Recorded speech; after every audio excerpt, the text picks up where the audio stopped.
Hello दोस्तों, स्वागत है आपका अपने चैनल डेली जीके में। तो आज हम बात करने वाले हैं पॉलिटी के कुछ इंपॉर्टेंट टॉप 25 क्वेश्चंस के बारे में।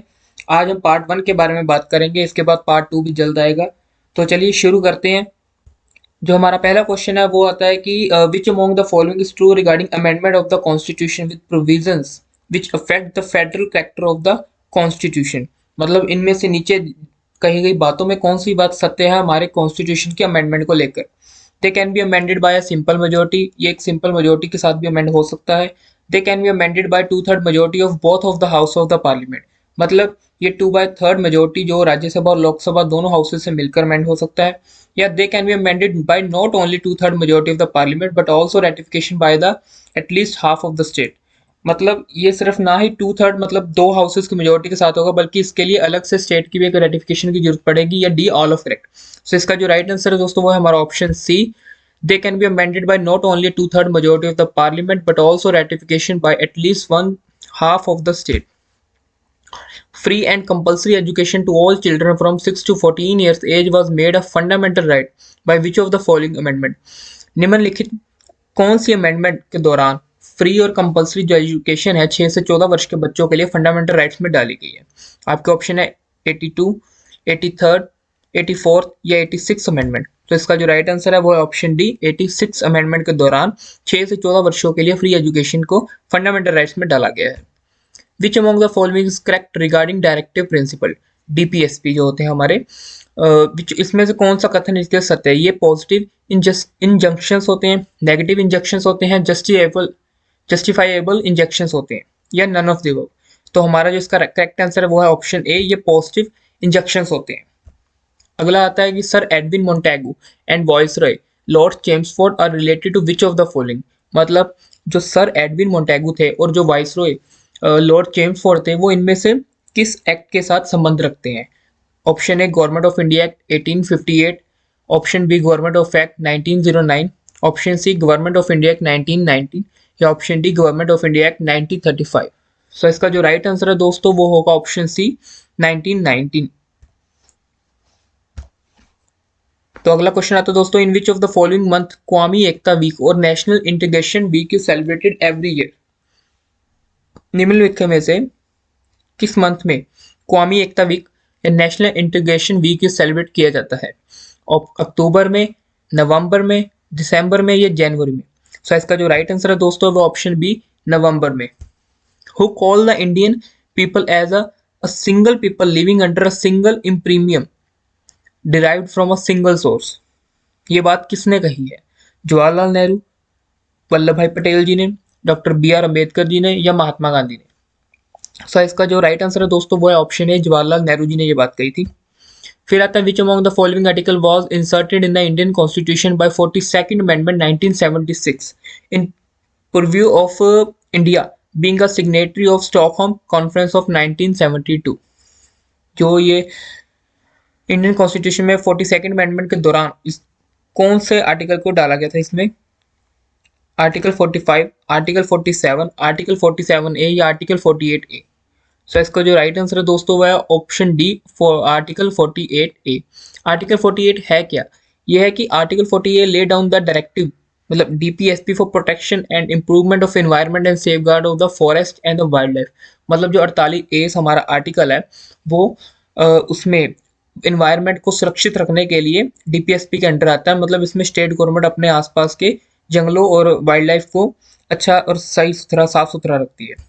फिर अगला क्वेश्चन आता है दोस्तों, the recommendation of the Simon commission were incorporated in which of the following. Simon commission इनके साथ, इन निम्नलिखित में से किसके साथ कनेक्टेड है, इनकॉर्पोरेटेड है? Government of India act 1935, Mountbatten plan, Indian independence act 1947 या अगस्त ऑफर? तो इसका जो राइट आंसर है वो option A, government of India act 1935। अगला क्वेश्चन है, writ of mandamus can not be issued against which of the following. मतलब जो हमारी रिट है मैंडमस की वो किसके अगेंस्ट नहीं की जा सकती?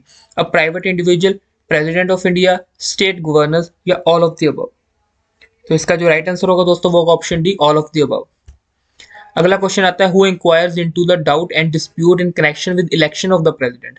इनमें से कौन बीच में ऑल जो डाउट और डिस्प्यूट आते हैं इलेक्शन ऑफ प्रेसिडेंट को लेकर, तो उसमें कौन इंक्वायरी करता है? प्राइम मिनिस्टर करता है, अटॉर्नी जनरल करता है, सुप्रीम कोर्ट करता है या हाई कोर्ट करता है? तो इसका जो राइट आंसर है दोस्तों वो होगा ऑप्शन सी, सुप्रीम कोर्ट इसमें इंक्वायरी करता है। Which of the following statement is correct regarding fundamental rights? इनमें से कौन सी स्टेटमेंट निम्नलिखित में से सही है फंडामेंटल राइट्स को लेकर? ऑप्शन है Cripps mission of 1942 including fundamental rights. Basically ये अलग अलग उन्होंने ऑप्शंस दिए, इनमें से किस स्टेटमेंट के दौरान फंडामेंटल्स को ऐड किया गया था? पहला है क्रिप्स मिशन 1942, दूसरा है अगस्त ऑफर 1940, थर्ड है नेहरू रिपोर्ट ऑफ 1928 और government of India act 1935 refer to fundamental rights. जैसा कि आप सबको पता है, ये पहली बार नेहरू जी ने जब रिपोर्ट बनाई थी तब उस दौरान फंडामेंटल राइट्स को डाला गया था कॉन्स्टिट्यूशन में। तो इसका जो राइट आंसर है वो होगा ऑप्शन सी।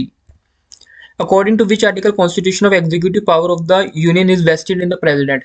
मतलब जो एग्जीक्यूटिव पावर है प्रेसिडेंट की वो किस आर्टिकल के अंडर आती है? ऑप्शन ए 53, आर्टिकल 54, आर्टिकल 55 या आर्टिकल 56? जो इसका राइट आंसर होगा दोस्तों होगा वो आर्टिकल 53।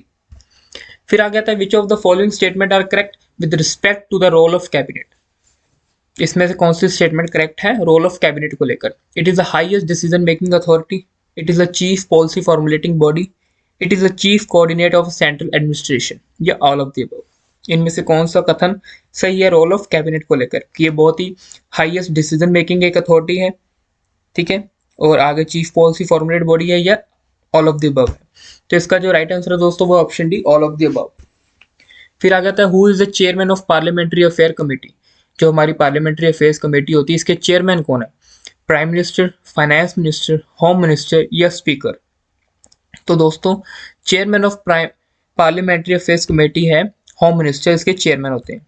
फिर आ जाता है who is the chief executive authority of the municipal corporation? Chief executive authority of the municipal corporation कौन है?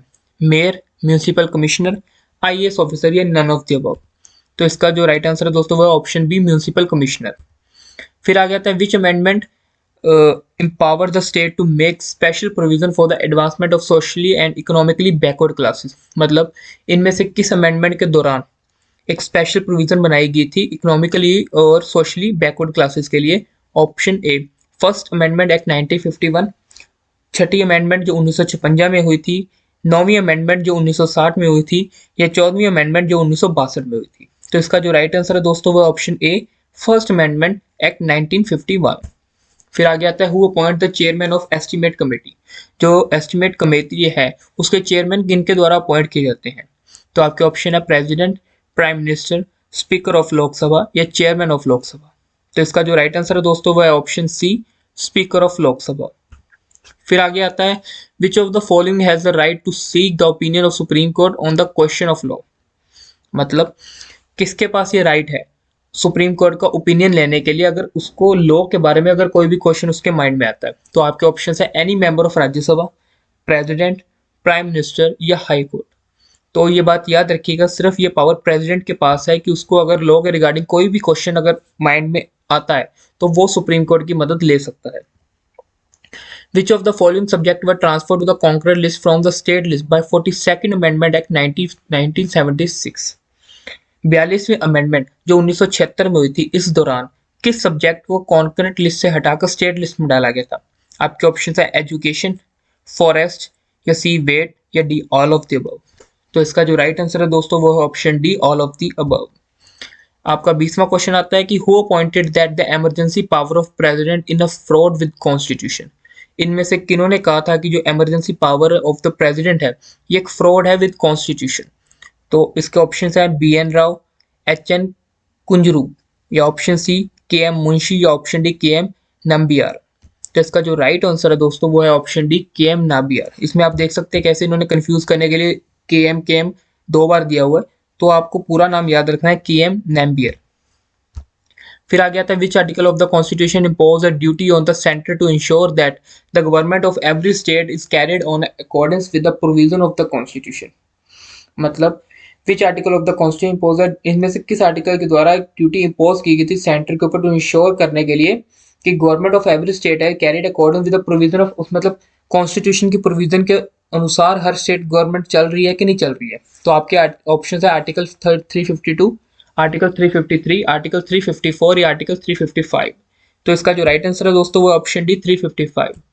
तो अगला क्वेश्चन है दोस्तों आपका कि who was the first woman to become the governor of a state in India. India के किस स्टेट में पहली महिला गवर्नर बनी थी? सरला ग्रेवाल, पद्मजा नायडू, राजकुमारी अमृत कौर या सरोजिनी नायडू। तो इसका जो राइट आंसर है वो ऑप्शन डी सरोजिनी नायडू। फिर आता है the family court are establish by state governments in consultation with. जो फैमिली कोर्ट बनाए गए हैं स्टेट गवर्नमेंट द्वारा वो किसकी कंसल्टेशन के साथ बनाए गए? Supreme court, chief justice, high court या कैबिनेट। तो इसका जो राइट आंसर है वो होगा ऑप्शन सी, हाई कोर्ट के साथ कंसल्टेशन करके फैमिली कोर्ट बनाए गए हैं हर स्टेट गवर्नमेंट के द्वारा। फिर आता है who is the chairman of central council of local government. कौन चेयरमैन होते हैं central council of local government की? Governor, prime minister, union minister या option D none of the above. तो इसका जो राइट आंसर है दोस्तों वो ऑप्शन सी यूनियन मिनिस्टर। फिर आता है हमारा आखिरी question, where is the headquarter of national green tribunal. जो नेशनल ग्रीन ट्रिब्यूनल है उनका हेडक्वार्टर कहाँ पर है? मुंबई में, चंडीगढ़ में, जयपुर में या न्यू दिल्ली में। तो इसका जो राइट आंसर होगा दोस्तों वो होगा ऑप्शन डी न्यू दिल्ली में। सो थैंक्स फॉर वॉचिंग दोस्तों, आज के लिए बस इतना ही। जल्दी पार्ट 2 भी आएगा। लाइक शेयर कमेंट करते रहिए और खूब शेयर करते रहिए। Thank you.